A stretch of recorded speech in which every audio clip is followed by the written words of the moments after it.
In addition to studying English, Ka'iana's time at sea has taught him more about guns and weapons than the Hawaiian Islands have ever seen. He finds this fascinating, and during the episode, he searches for a means to obtain a significant number of weaponry in order to return to Hawaii stronger. Following a brief transition to King Kahekili, the episode begins with Ka'iana learning how to shoot a weapon. In Episode 1, Temuera Morrison's character, Kahekili, deceived Ka'iana into assisting him in taking over the island of Oahu. This creates a clear incentive for Ka'iana, who wants to defeat Kahekili and return to the Hawaiian Islands to make amends. Ka'iana and Vi, a lady she meets on shore, identify themselves as Hawaiian.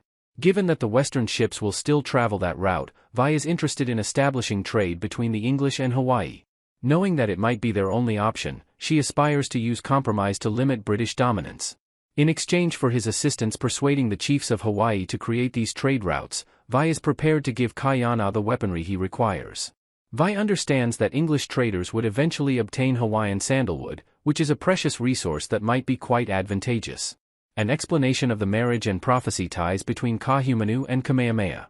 Kamehameha is introduced in Episode 3 in the most fierce manner imaginable, showcasing his strength in an underwater competition. He then makes his way back to the island of Hawaii's Kau district, where he talks with the king. The king is near death, and Kiua, Kamehameha's cousin, will take the throne. An instantaneous dualism between Kiua and Kamehameha is established in this royal gathering. Kamehameha maintains that the true strategic potential is to create a sustainable food supply, while Kiua, despite his age advantage, is more reckless and wants to beat Kahekili in battle. We first encountered Kahumanu in Episode 2, and her father, Moku, has a particular justification for her being engaged to Kamehameha. Despite the fact that Kamehameha is not the heir apparent, Moku believes he has a bright future. Kahumanu should assist Kamehameha in reaching his full potential, according to Moku.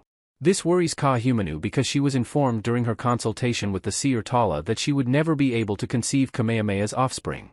She worries that she won't be able to carry out the role that queens are supposed to play in a monarchical society if she were to become a queen. An explanation of Tony's fate and Marley's plan to return to Hawaii. A sailor named Tony, who develops a fondness for Ka'iana and assists in teaching him English, is introduced to viewers as part of the subplot of Ka'iana's time away from Hawaii. Unfortunately, Marley, a disgusting, racist man who views Hawaii as nothing more than a way to earn some money, is also on board the ship. By the episode's conclusion, Tony is taken prisoner by Marley and the other racist thugs, who threaten to sell him into slavery. Tony's future is uncertain, but the episode clearly sets up a competition between Ka'iana and Marley, who both want to return to Hawaii but have distinct plans for integrating into Europe.